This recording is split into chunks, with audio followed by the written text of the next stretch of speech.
All right. Um, cool. So, do you want to tell everyone what your name is and about Vite Kitchens? Yeah. Hi, my name is Tim. I'm the CEO and co-founder of Vite Kitchens. My Chinese name is Zheng Jian, and yeah, literally, one of the fun facts about me and my brother actually is I'm named Jian, as in sword, Oh, cool. unrelated to all the knives around me. Um, that's just a funny coincidence. And then my brother was named Su, or book.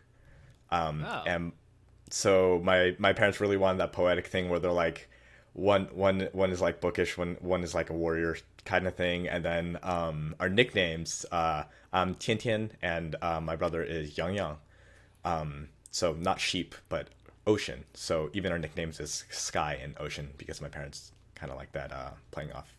that's so poetic. Right. Yeah, and you guys are twins? Yeah, we're twins. Like, it's like identical and fraternal. Is that Yeah, we're close? fraternal, but everyone mistakes us for identical twins because we look so similar. Normally, I think fraternal twins look a little bit more different, but we look pretty much the same. Not so much nowadays because I have long quarantine hair that I haven't cut in like a year and a half. Versus he just keeps his hair pretty short. So That's awesome. And how did you guys? So you guys started Vite Ramen. Do you guys go by Vite Kitchen or Vite Ramen? we go. Our company name is Vite Kitchens, and the product name is Vite Ramen. And then because we also have naked nudes and things like that, which is why technically the company name is Vite Kitchens, but we just go by Vite Ramen a lot. Okay. So How did you? So how did you guys go about starting Vite Kitchens? it was actually really interesting. I absolutely love ramen, in all of its forms: restaurant ramen, instant ramen, everything. And so I ate it way too much during college. As you can probably tell, and you can see, I am a very, very avid gamer. I actually used to be the team captain of my college's Overwatch team, UC Davis, What? and That's yeah, crazy. Oh, so you're like and really good. yeah, I was I was about 4200 rank on the ladder, and I maintained multiple different accounts for different roles, for tank, for DPS, and I even did masters support. So when I first actually got into, so when I f- and actually really funny story about all of that too, as a bit of a tangent, is I actually got into Vite Ramen would not exist if I were not a terrible student who was watching Overwatch League in class instead of paying attention. Because so what happened was I was watching Overwatch League in class, and it just happened to be that the guy sitting next to me was the previous team captain for UC Davis's Overwatch team, and he leans over and he's like, "Hey, hey, I see you're watching Overwatch League. You want to join a team?" And um, that they were very, very short on players back then. So finding a random GM player in class sitting right next to you was kind of a boon. And I've been wanting to join a team for so long, so I was super excited. How that relates to Fight Ramen is basically, after I joined and I was playing a lot, I was relying more and more on ramen for meals because it just tastes so good and it's so easy and fast. Between studying and scrims, which scrims and VOD review, they're 2 hour blocks, so a minimum of 4 to 8 hours per week spent on playing for the team. And also, I like working out, so I would want a lot of protein, and it was really difficult to get protein with ramen. Right? Yeah. Each pack is like what, 6 grams of protein, 9 if you get one of the specialty ones. And I would be adding like 4 or 5 eggs, and that was not the best. And and even with that, you're still getting tons of sodium. Like the thing that everyone always talks about, right? It's a ridiculous amount of sodium, plus the eggs, plus having to add a lot of other stuff. By the time you're done making it healthy, like it's taken you quite a bit of effort, and you had to do a bunch of other stuff. Meanwhile, my brother Tom was relying heavily on a product called Soylent. Soylent was essentially, I guess you could call it a new age nutrition shake sort of thing, where you have 100% of every vitamin and mineral your body needs. So it's a little different from like Slim Fast and Ensure and all that sort of stuff, which kind of has it. But Soylent was literally, you had in the beginning and even now, I think you had people who literally live off nothing but drinking this nutritional shake. And whenever Tom got stressed, he would just be drinking this because he's actually a clinical nutrition major. So he's like, I gotta get these nutrients in my body if I want to study well, if I want to think well, right? And during midterms, he would be doing nothing but that, and he would be miserable. He's like, well, okay, I'm getting all my nutrition, but my God, does that instant ramen smell good when Tim is passing by with his bowl of ramen? And meanwhile, I'm sitting here being like, man, I should probably have one of those Soylents.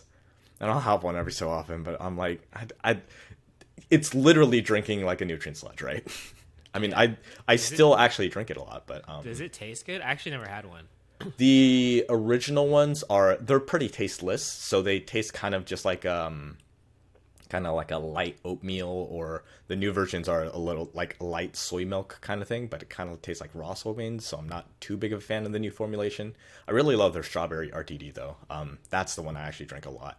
Great in smoothies. I still drink smoothies, or I still drink Soylent a lot. Love and basically what happened is we just ended up being like, oh man, Tom, what if we could have a high protein noodle, right? And I went looking and I couldn't find a high protein noodle anywhere. And then Tom was like, well, what if we added Soylent, what I'm eating all the time, instant ramen, what you're eating all the time, and put them together? You used to be a Michelin star chef, right? So you can make noodles, you can make it taste good, and you can do all the, food part of stuff. I'm a clinical nutrition major. Let's get this together. And he wasn't exactly sure because, obviously we were still undergrad, we were still studying and all that sort of stuff. So we actually enlisted the help of his nutrition professor, who I hear still talks about us all the time. Oh, that's so cool. Yeah. I mean, you guys must be like wonder students, or wonder kids. What time is. I don't think my economics professors remember me like at all. But yeah, so kind of this weird mash of interest in nutrition, not having time from playing too many competitive esport games and all that sort of stuff is kind of what brought along Vite Ramen. That's awesome. So when did you guys start? Did you guys like wait for school to be done to start on it, or you guys just like kind of? Yeah, we both graduated in 2017, which is actually it was actually really interesting because we actually went kind of different paths, and I worked full time in culinary school. I worked full time for a couple of years, and then even when I was going to college, when I was going to community college, I was working about 30 hours a week in my friend's kitchen because he just really needed the help. So your friend had a Michelin star restaurant? So I worked at Madeira. I worked on the line at Madeira, which was a Michelin star restaurant, and that's where I got my start and my training. And then the guy who had worked the line with me, Shingo Katsura, he had moved to a different place after I had left the industry. And then one day he just calls me and he's like, hey Tim, I know you've been out of the industry for like 2 years, but I really need a guy right now. And because he was, we worked on the line together, and he started 6 months before me at Madeira, and he basically taught me everything. He was basically my mentor, and I also have to credit him with getting me into Japanese food, because he was Japanese. He's Japanese and from Hawaii, and so his cuisine's very, very Japanese. And so I learned a ton of Japanese cuisine and all that sort of stuff from him, and probably that's where my obsession with ramen came in too. Yeah. Yeah, and so in college, sorry, back to the original question. So yeah, did you guys started working on it like as students? Yes. Yeah. Originally I wanted to just make a dough and to kind of make this myself, just so I would have high protein noodles around for myself. And Tom was super interested in that as well. If we could add the nutrients in there, he could finally eat something delicious and nutritious during his midterm preps and all that sort of stuff.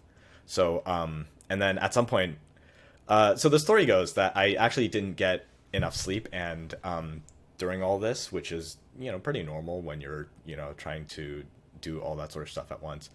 And the story goes that we had joked about, hey, maybe we'll make a company, we'll like, commercialize it, we'll try to mass produce it, and really get something going, get a business going. But we never really agreed on it or anything. And just the story goes, and I don't remember this very well, but Tom tells me that one day, because sleep deprivation leads to not great memory, and apparently one day I just came back with papers. I'm like, hey Tom, I set up a company. Here are the papers. So everyone's talking about their impulsive college decisions, and I'm like, apparently during college I impulsively set up a company and forcibly made my brother 50% owner. I mean, it's worse decisions to make, Yeah. So that's how Vite Ramen was set up. That's awesome. So I have so many questions from here. But so this was in 2016, 2017. Yeah, 2016, 2017. So it's like your junior year of college. Yeah, junior, senior year. Okay. That's about when we were really doing things. Okay, that's awesome. So then, right after college, you just dove right in. Even harder. Oh yeah. Like actually because we both didn't. Okay, all right. To be perfectly honest, we both really didn't want to go find jobs. I already went and interviewed to a couple places, and like the best interview I had gotten was with this one place, which I'm not going to name, but it turned out to be like a wealth management MLM basically, and I'm like, I don't know about this. Like, they still required you to get the degree and everything, but like they did not split. They were like, hey, if you join, you have to sign up at least 12 family and friend members, and I'm like, I don't know about that one, Chief. Oh, also you have to pay $400 for your training. I'm like, you're supposed to be paying me money to get trained. What is going? No. And that was my best prospect at the time, because the job market's so difficult. I'm like, what if we just went all in on the company instead? Yeah. So even before the school started, or before school ended, we had the Kickstarter planned, and the facility starting to look for the facility and all that sort of stuff as well. So actually, yeah, I'm really curious about your Kickstarter too. So how did that, like, what was your goal, and like how did that go? How did you market it? Yeah. So we don't have the traditional investors. We don't take VC investing. We don't take angel investing, that kind of stuff. Mostly because we very much want to stick to our principles of ethical business. And unfortunately, when profit motives are involved, especially speaking as an economics major, it tends to be very, very profit focused. And there's a lot of sacrifices that are made in the sake of profit. Even now, I'm still paying myself only $15 an hour, which is our base rate. Actually, everyone in the company, literally every single person except a new person who started a month ago, makes more than I do.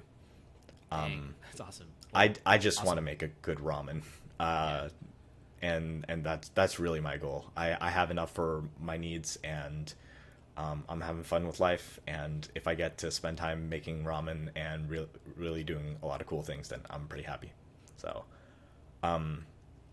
sorry, going back to the original question, can you tell I probably have ADHD? No, you're very eloquent. You're very, very eloquent. I love the answer. What was the original question? I got a little Kickstarter. lost. How did Yeah. Yeah. So we did Kickstarter because we wanted to because when we were looking to make Vite Ramen to begin with, they told us, hey, they being food consultant companies and all that sort of stuff, they're like, hey, you need $1.5 to $2 million to set up your own facility, or you need to find a co-packer who's going to make the product for you. Co-packer is essentially a set-up facility or factory who already makes a similar product, who would be willing to use their downtime to make your product for you. We couldn't find one we couldn't find one in the United States that we could get good rates with or agree with or whatever back then, and it still is extremely difficult to find good co-packers. And especially back then, there weren't as many around. So we wanted to set up our own facility, and asking food consultants and all this kind of stuff, they were like, nah, you guys have no experience in the food industry. You have no connections. $1.5-2 million, and you're going to need to hire like a professional CEO who's been in the food industry in order to run the business, in order to get things going. You need the connections, you need the money. And we're like, how about we do it anyway? And Screw so you.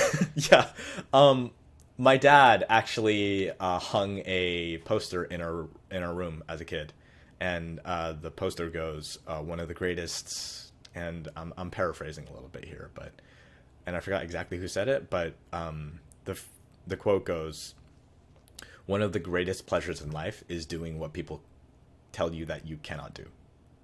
And so we went, well, we're going to figure it out anyway. And so we found we found a food consultant that would help us, and Epic 413, shout out to them, they're great.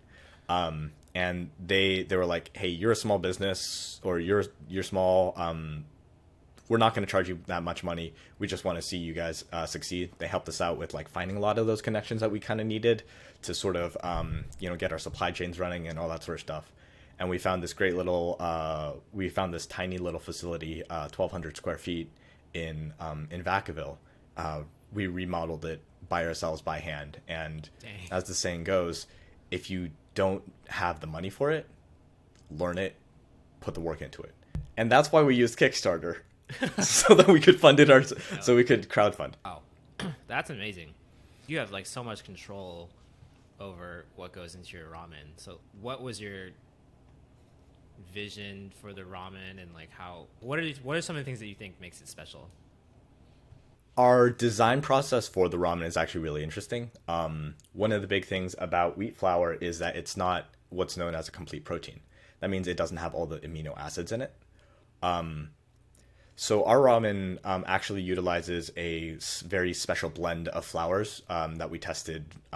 We tested many flours, from amaranth to flaxseed to chia seeds, all kinds of stuff. Oats, and a really special kind of oat too. But why we settled on quinoa was because quinoa has two very special properties that allow us to synergistically work with wheat. It actually has a very special matrix in it that's not very well studied right now, but it interlinks very, very, very similarly to the gluten strands in wheat flour that basically allow it to create the long slurpy noodles that we enjoy. And we continued using wheat because we still wanted that traditional normal kind of ramen feel, and you unfortunately cannot get that with current technologies without using wheat. And then quinoa also provides a very special property in that it is one of the plants that actually has a complete protein, which means that it has every single amino acid or essential amino acid that your body needs. This means that this allows our protein in the noodles to be complete proteins. It also adds insoluble fiber to the equation. So all around is just a really, I guess, what they call a superfood, right? It has a lot of cool stuff in it. One of the biggest problems with that is that it is very hard to hydrate, which is why we also have corn fiber in there. Not only is fiber extremely good for, your intestines and your digestive system and all that sort of stuff, but it helps our noodles hydrate faster. If we didn't have the fiber in there, then it might take like 7 to 9 minutes to cook because of the high protein content. Protein is also extremely hard to hydrate. And we actually also add L-lysine into the equation as well in order to make up for the L-lysine that is lacking in wheat as well. So we've taken a lot of design consideration into what would make the best noodle under the circumstances. We also do actually add potassium carbonate, basically kansui, which is a alkaline salt that is traditionally added to ramen in order to make it to give it that very special bounce and chew, and actually give it that yellow sort of hue. A lot of companies will add yellow food coloring and other things like that to get that kind of yellow hue, but if you see the kind of yellowish hue that our noodles have, that's from the actual traditional kansui that we do add to it in order to kind of get the traditional ramen chew. Interesting. So how long have you been kind of working on this recipe? What would you call it? Yeah. I guess recipes. Yeah, recipe is a good way to do it. To say it, I guess. We have been working on it. We ever since those days in college, we've been working on it and constantly revamping it, reworking it. One of the most interesting things I think about noodles and flour in general is that even once you have the recipe down, it's how you work it that will have it that will make it very, very different. And even considering the type of flour you use. For instance, there's hard wheat flour, there's soft wheat flour, there's different kinds of quinoa. So, for instance, there's Colombian quinoa, there's Colombian quinoa, there's Peruvian quinoa, and they all have different kind of properties to them. We're actually using quinoa also has a bit of a troubled history, and we don't want to. Basically, there is a problem with Peru and some other countries. Essentially, they're exporting all of their quinoa overseas because it's more profitable that way, and it's making it very difficult for kind of local farmers to get a good price and to really do what they've been doing for generations. And that was actually part of our design consideration as well. We actually are using a Canadian clear core quinoa now, which is a quinoa which is produced ethically in Canada. I almost said Canada. So it's produced ethically in Canada and actually has an interesting starchy property that works really well to work with our noodles. I think at the very beginning, when we had a little bit more of a supply chain constriction, you could see some of our noodles were a little bit more on the red side when we were using some of the Peruvian and Colombian quinoa. And after we were educated a little bit more about sort of the kind of problems with that specific type of quinoa, we moved away from it. And you can actually see that difference in some of the old pictures of our version 1.0 noodles versus the version 1.1 noodles versus the version 1.1.1 noodles. Technically, those are all the same recipe if you were looking at it in a book, but with the different processes, the selection of ingredients, the way we blend and use rollers and all that sort of stuff contributes to the massive change from the 1.0 noodles to what we have now. Yeah. Damn, that's crazy. It's really cool how much goes into it. Like I imagine you guys have to be one of the most like thoughtful companies about how you make your noodles. Thanks. What about so I remember we talked last time about your flavor packets and how those are made. Like you have like real chicken or real pork, or can you talk a little bit about that? Yeah. So one of the first design considerations when we wanted to make these broths is we wanted to try to make it as close to a homemade broth as possible. So it deviates from the traditional restaurant made ramen as well as the traditional or I guess not traditional, but like the standard instant ramen you might find, which is mostly salt, sugar, and MSG, which nothing against those ingredients, by the way. I love those ingredients. Everyone should love those ingredients. They make things taste amazing. That's why they're there. But unfortunately, that also does make it so that there are sodium considerations and things like that.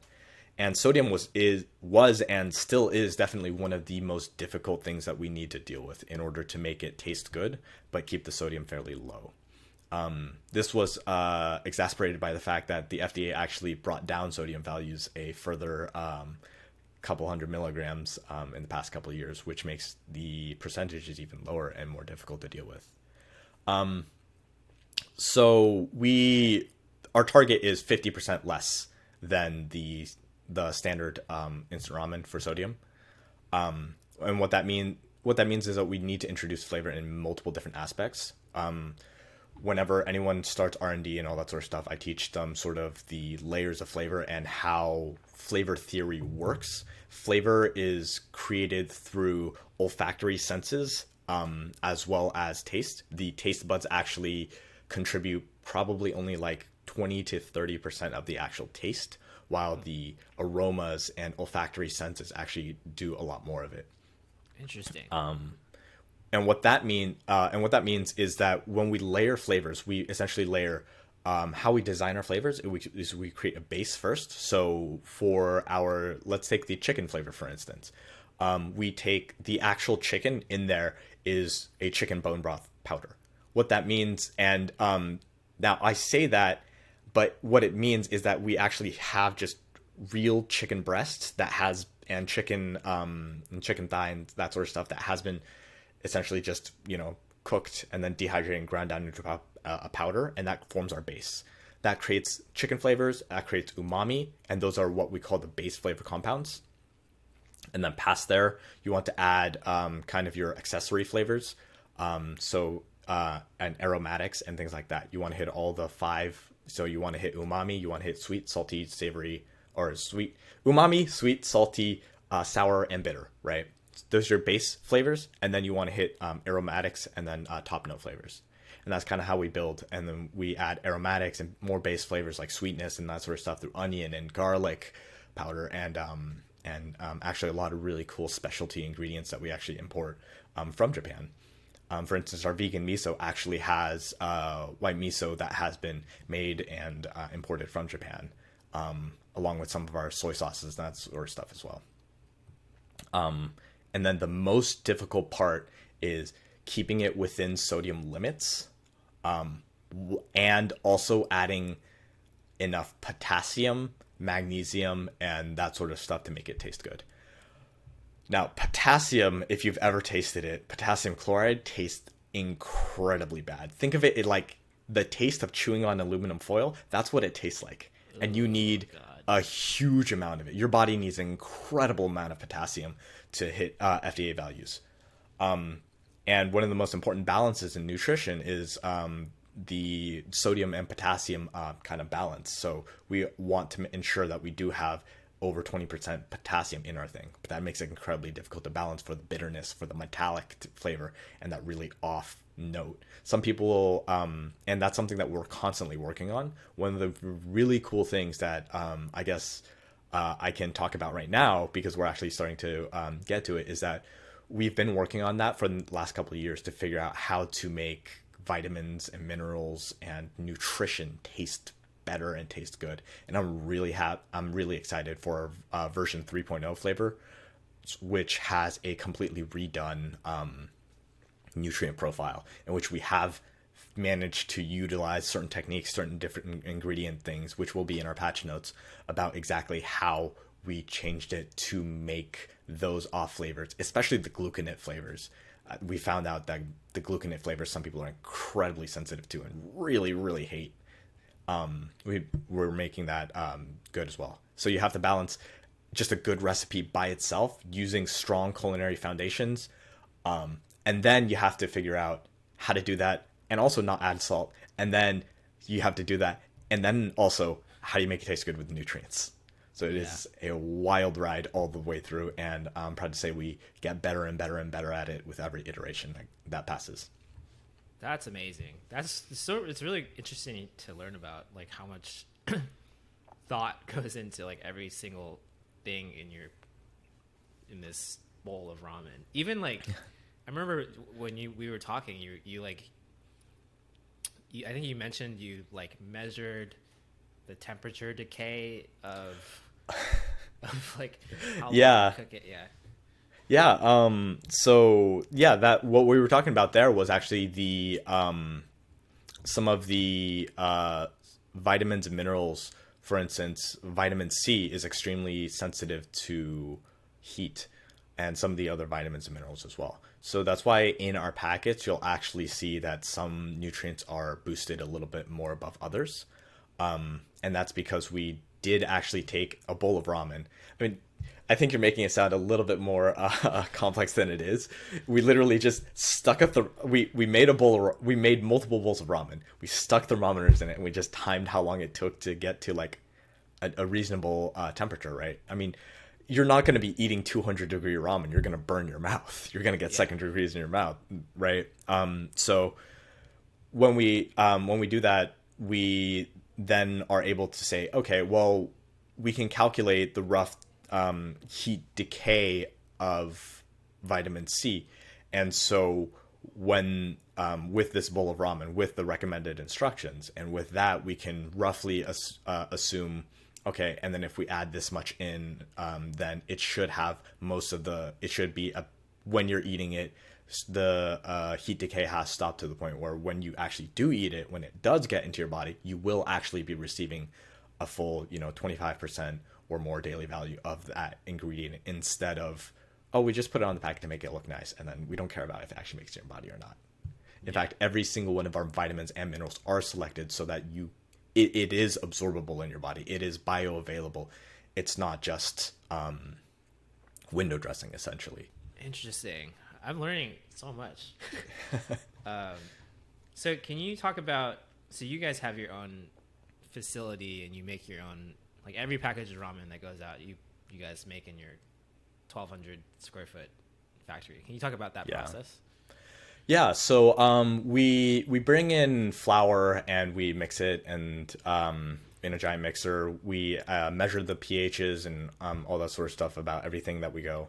A typical day, we start at 10 a.m. We actually just took a poll to see when. The nice thing is we're not like, okay, we start at 6 a.m. because that's how my father did it, and that's how you're gonna do it. Everyone's like, I like to wake up a little later. Can we just like do 10 a.m. instead? And we're like, yeah, sure, whatever. We start at 10 a.m. We start mixing our flour and all that sort of stuff, and we actually and it's actually a really simple process. We have a small little how it's made video that I'll send you later. Oh yeah, please. But it goes through the mixer. It mixes for however long, anywhere from 6 to 10 minutes to whatever it is to get the flour hydrated. It depends each day if the flour is a little wetter that day or the humidity is a little higher that day. And our production staff is very good at telling with their fingers and gloved fingers. I'll say that. At this point, even through the gloves, you can actually feel the wetness very, very well, which is really cool. And then it just goes into a hopper where our machine rolls it. And we actually use a very low hydration dough. So this kind of noodle, in the specific way that we're making it, would be incredibly difficult to replicate at home unless you're some kind of bodybuilder or power lifter who can put probably like 400 or 500 pounds of down pressure to push this into a sheet. It's a low hydration dough because that gets us the kind of texture that we're looking for.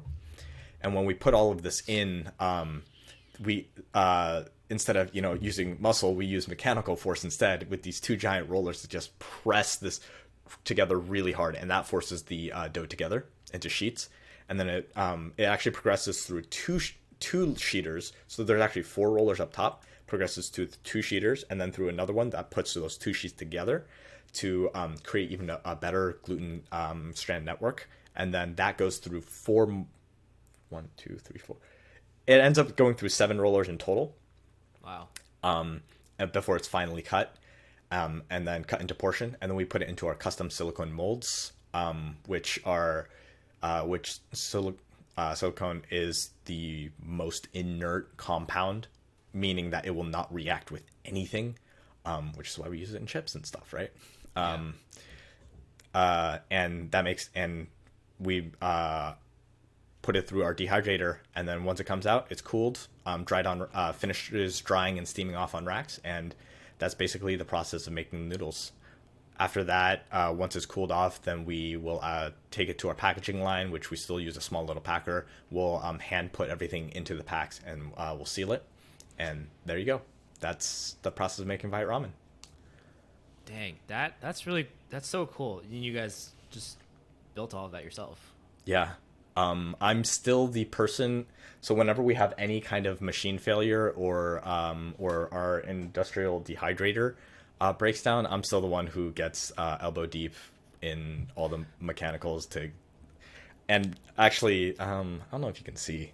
You can see like it's not focusing, but I have tons and tons of new scars. Some of it is from my old cooking days, but whew, it is sharp inside there. It's all unfished metal and everything. So every time we need to replace components and this and that, that's going to be me and Eris. Eris being the COO who's been with us since the beginning as well. She was the first person who joined our company. We all lived in we lived in a apartment, and she literally lived in the closet, so we could save space and money when we first started. Oh my 7 gosh. people to 1,200 square feet. And so we're the ones who still go in. A machine breaks down. Like I said, you could hire a mechanical engineer with a lot of who can do it, or you learn to do it yourself and you replace the transformers and capacitors and all that sort of stuff yourself. Man. So I have another question. So what? So you guys like don't have to like your ramen doesn't necessarily have to meet all the nutritional requirements that you're aspiring to meet or Yeah. that you are meeting. Yeah. Like why are you like what about it? What about your mission makes you committed to that? That's a really good question. And I think that has a lot to do with just what I want to make the best ramen possible. I want to make food that is actually good for people, no matter if they have no matter if they've been educated to understand it or not.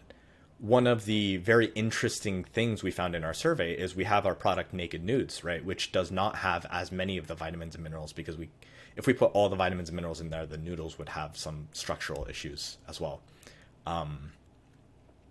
So, for instance, our Naked Nudes has iron, has riboflavin, and all that sort of stuff.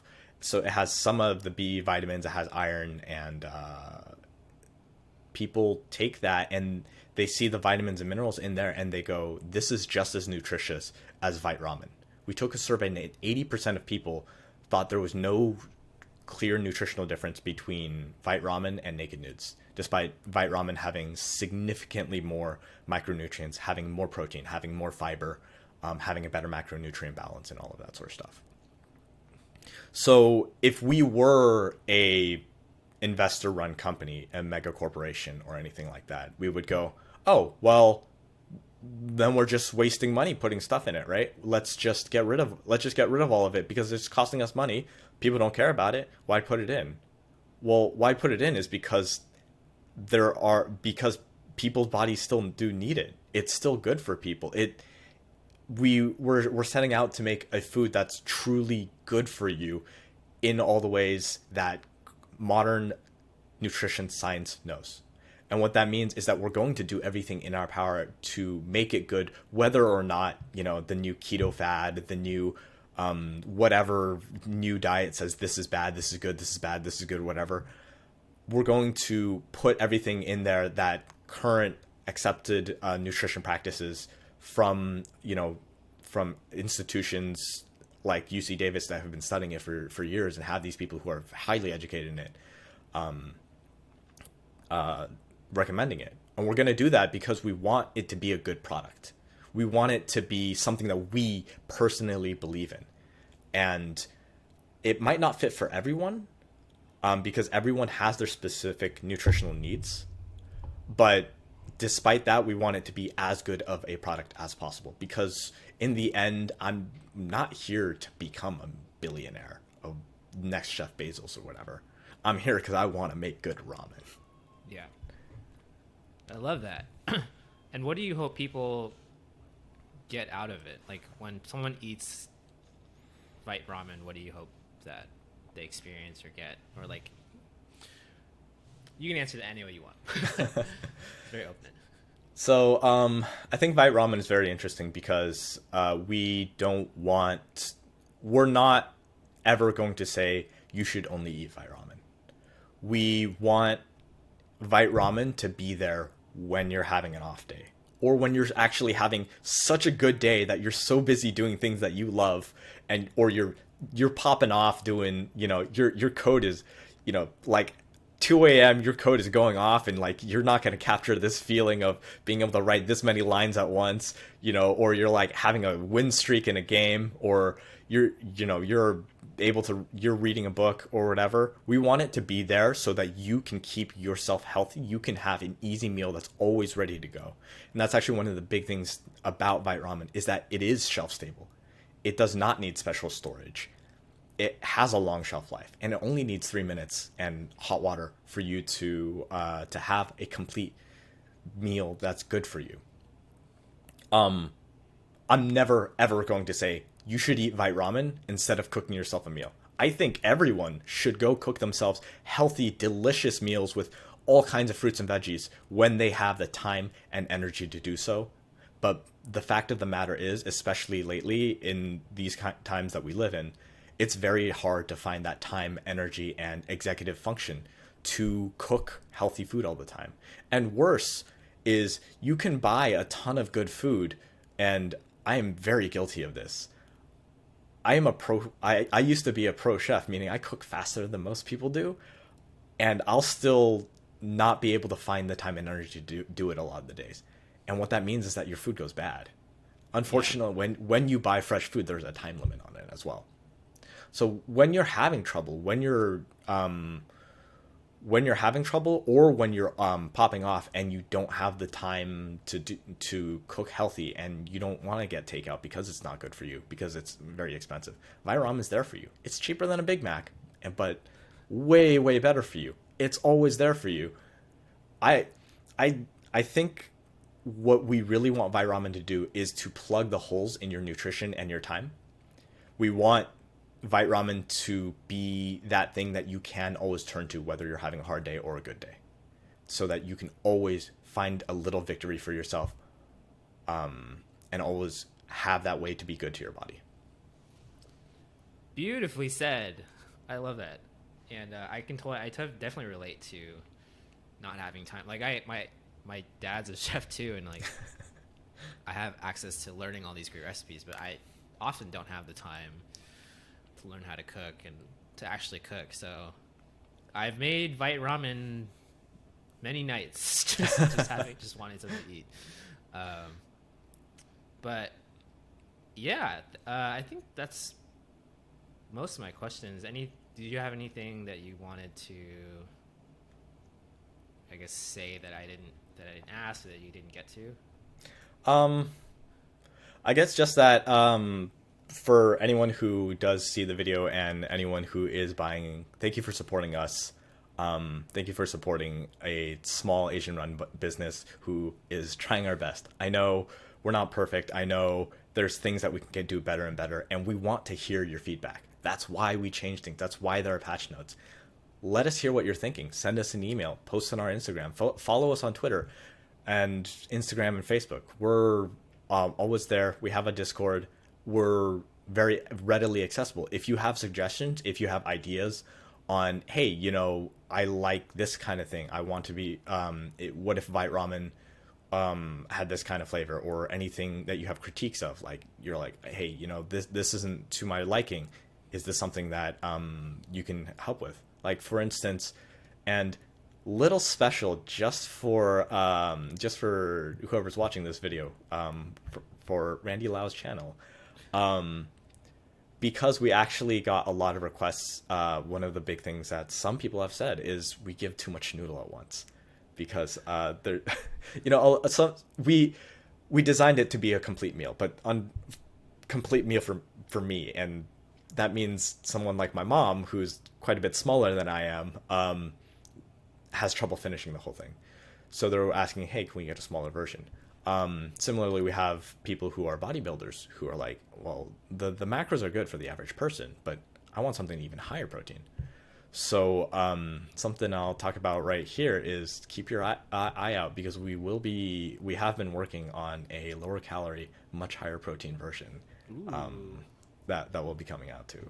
So, and we wouldn't have really considered that and thought about that if we did not get feedback from people who were like, this is what we're looking for. This is something that I want. So talk to us. We're available. We're a small company. We have our ears open all the time. We want to interact with you. That's awesome. And yeah, I'm not a bodybuilder, but I'm very conscious of my macros. So that sounds really appealing to me too. Well, that's it. I think that was I learned a ton, and it was just fun getting to learn about your story and like I wouldn't say underdog, but definitely like you overcame a lot of doubts, and you seem to be crushing it. So yeah, thanks. It was cool to learn about your story and to share Vite Ramen with our community. So yeah, thanks for your time. This was awesome. Yeah, thank you.